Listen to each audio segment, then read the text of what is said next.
Good morning, everyone. Today we are here to start the first chapter of your final exam, and we are starting from your history lesson number 5, creation of an empire. And in this chapter, mainly we shall be dealing with the Mughal Empire. I hope everybody have heard about the Mughals. They ruled our country for many years.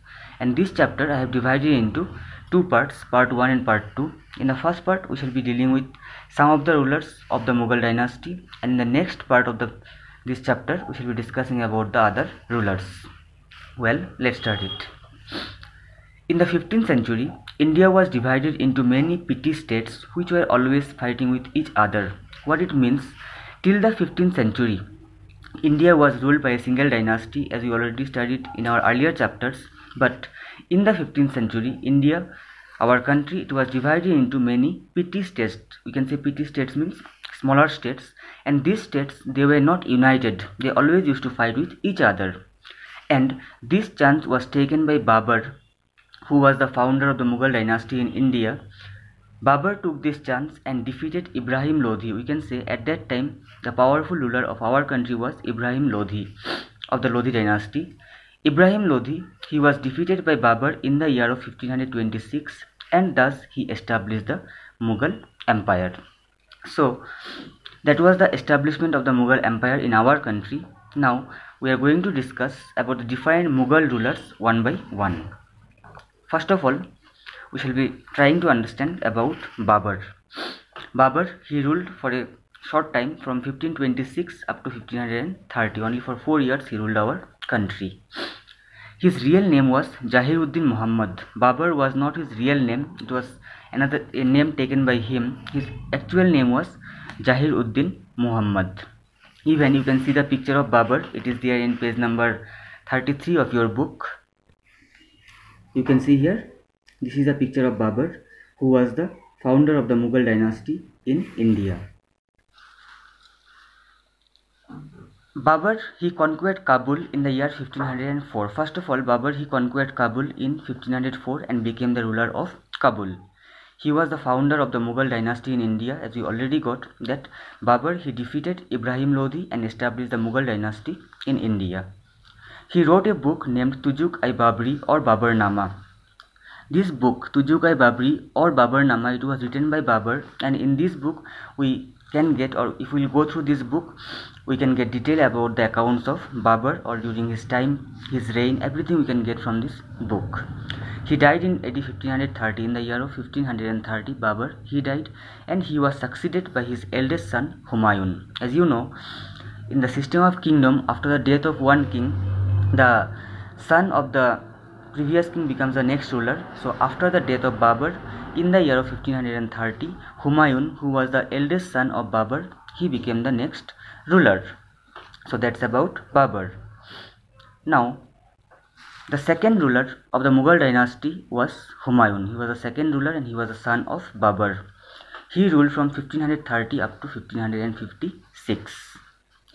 When Humayun succeeded Babur, he was surrounded by enemies. Actually, when Humayun became the ruler, you can see here, the picture of Humayun is here, you can see. And in the year 1530, when Humayun became the ruler, he was surrounded by enemies, different other dynasties. They were totally against the Mughals. One of them was Sher Shah Suri. He defeated him in 1539 and in 1540. No doubt, Humayun became the ruler in the year of 1530, but in the year of 1539 and in the year of 1540, Humayun was defeated by Sher Shah or Sher Shah Suri. Again, Humayun, he did not lose hope. Humayun, with the help of Behram Khan was one very trusted person of Humayun, he again invaded India in the year of 1554. In the year 1554, again Humayun, he invaded our country. He conquered most of Punjab and defeated the Afghans. At that time, our country or Punjab, it was ruled by the Afghans. The Afghans were defeated by Humayun in the year of 1554. In the year 1556, Humayun died. That means he ruled up to the year of 1556, and in the year 1556, Humayun died.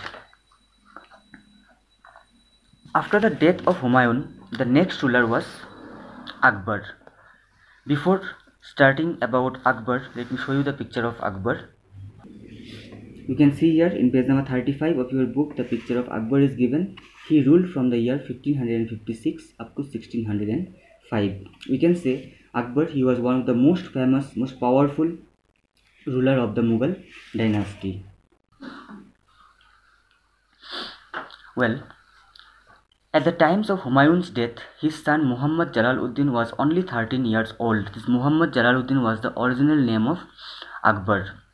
Muhammad Jalaluddin, he was only of 13 years of age when Humayun died, and that's why he was assisted by Bairam Khan. Bairam Khan, we already got, he was one trusted friend, we can say, or officer of Humayun, and this Muhammad Jalaluddin or Akbar, he was assisted by Bairam Khan since his age was only 13 years at the time of Humayun's death. Jalaluddin assumed the title of Akbar. As I already told you, Akbar was not the original name. This title was taken by Jalaluddin, and popularly he was known as Akbar. In AD 1560, he took the reins of the government in his own hands.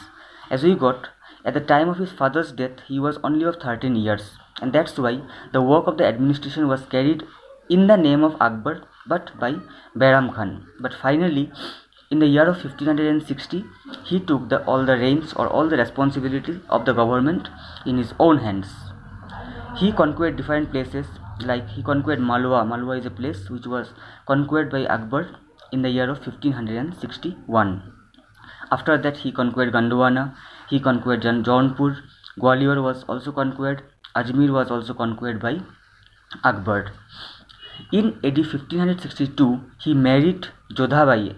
As everybody knows, Akbar, no doubt he was Muslim, but he got married with one Hindu princess whose name was Jodhabai. He was a princess of, we can say, Amber. And Jodhabai, she was a daughter of Raja Bihari Mal of Amber.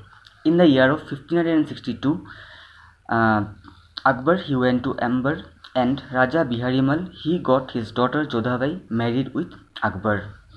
His name and bravery have become immortal in the Indian history. As I already told you, Akbar, he was one powerful ruler, he was one generous ruler.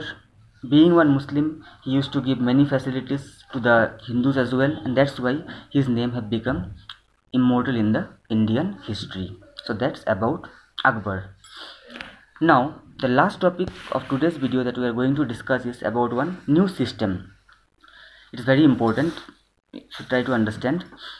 It's about Mansabdari system, and this Mansabdari system was introduced by Akbar.